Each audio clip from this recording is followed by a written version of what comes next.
Lestari di channel YouTube BK6A1UPY. Nah, seperti biasanya di sini kami akan menyajikan beberapa informasi penting mengenai kePK-an atau bimbingan dan konseling. Nah, kemarin saya sudah membuat video tentang bagaimana hasil laporan saya di PPLBK Industri di pabrik roti Ronald Bakery. Nah, sekarang saya akan menjelaskan lagi tentang hasil laporan PPLBK tetapi PPLBK luar sekolah. Oke, langsung saja saya jelaskan ya, nggak usah lama-lama. Semoga apa yang saya sampaikan itu sangat bermanfaat untuk teman-teman semua yang menonton dan berguna di perkuliahannya. Oke, yang pertama, saya itu melaksanakan PPLBK luar sekolah di KWT Berkah Wanita. KWT itu apa sih? KWT itu adalah singkatan dari Kelompok Wanita Tani.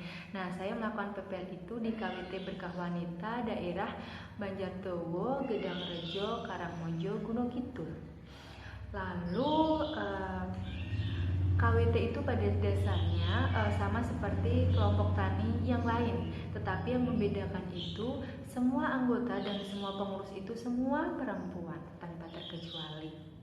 Nah, KWT Berkah Wanita ini terdiri dari 1 pendamping KWT dari kelurahan, 6 pengurus, ketua, wakil, bendahara wakil, sekretaris wakil, dan 36 anggota di dalamnya. Lalu bidang yang dikerjakan itu tentunya pasti di bidang pertanian, tetapi tidak hanya tanam, panen, jual itu saja, tetapi ada kegiatan-kegiatan yang menunjang lainnya seperti PGPR. PGPR itu singkatan dari Promoting Growth Plant Rhizobacterium atau sejenis pupuk cair yang berasal dari sekam yang dibakar. Nah, tidak hanya itu juga ada yang kegiatan simpan pinjam yang biasanya dilaksanakan di Balai Dusun Banjardowo. Selain itu ada pemanfaatan pekarangan lahan dan kegiatan penyuluhan yang ditujukan untuk masyarakat sekitar. Nah, setelah saya berhasil mewawancarai ketua KWT Berkah Wanita dan sekretarisnya, yaitu ketuanya itu Ibu Nunuk Kurniatun dan sekretarisnya itu Bu Puji Lestari. Nah, saya mendapatkan informasi yang sangat penting sehingga saya bisa mengerjakan hasil laporan saya. Nah, informasinya apa? Salah satunya itu ada suatu kendala atau masalah yang sering terjadi dalam satu terakhir ini. Masalahnya itu ternyata pengurus dari KWT Berkah Wanita itu merasa kesulitan ketika mencari atau mengundang pembicara atau pelatih ketika kegiatan penyuluhan itu berlangsung. Nah, ketika saya tanyakan ke sekretaris, solusinya seperti apa, Bu? Seperti yang sudah-sudah itu seperti apa yang sudah dilakukan? Kata Ibu Puji Lestari itu, ternyata solusi dari pengurus KWT itu belum ada. Jadi masalah itu telah dilimpahkan langsung ke pendamping KWT dari kelurahan. Nah, otomatis kan apabila itu terus-terusan berlangsung akan merugikan semuanya, merugikan anggota, merugikan pengurus, kegiatannya, dan tentunya pendamping itu sendiri. Nah, setelah saya identifikasi permasalahannya, saya menemukan beberapa faktor penyebab masalah itu terjadi. Dan penyebabnya itu ternyata dari pengurus KW itu merasa kesulitan ketika berkomunikasi interpersonal dengan orang lain dan menjalin hubungan atau relasi itu belum cukup luas. Nah, otomatis kan pasti pengurus itu akan kesulitan mencari pelatih atau pembicara penyuluhan.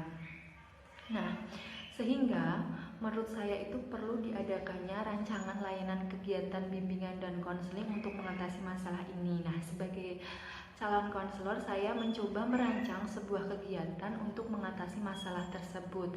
Nah, sasaran layanan yang saya tuju itu yaitu semua dari pengurus. Ada 6 pengurus itu. Nah, itu nanti saya lakukan layanan. Layanannya apa? Layanannya itu adalah bimbingan kelompok. Nah, ketika bimbingan kelompok itu dilaksanakan, semoga suatu masalah yang sering terjadi dalam satu terakhir ini itu akan terselesaikan dan menemukan jalan keluar. Jadi pengurus KWT itu tidak melimpahkan atau mengalih tangan kasus ini langsung ke pendamping KWT kelurahan. Lalu materi yang akan saya sampaikan itu yaitu cara berkomunikasi interpersonal dengan baik dan cara menjalin relasi secara luas serta kerjasama dengan baik dalam kelompok. Nah, tidak hanya konselor saja yang menjelaskan atau ceramah ketika layanan itu terjadi, tetapi kita juga akan memberikan waktu berdiskusi atau curah pendapat antara anggota kelompok itu. Jadi ada timbal balik dari semua yang ada di kelompok tersebut. Layanan yang sudah saya rancang itu sudah dilaksanakan dan belum ada suatu progres atau peningkatan dari pengurus KWT Berkah Wanita, nanti akan ada tindak lanjut yang saya akan lakukan. Tindak lanjutnya itu seperti konseling individu dari masing-masing pengurus ataupun konseling kelompok dan keterlibatan pihak lain di luar organisasi. Nah, mungkin itu saja yang bisa saya sampaikan tentang hasil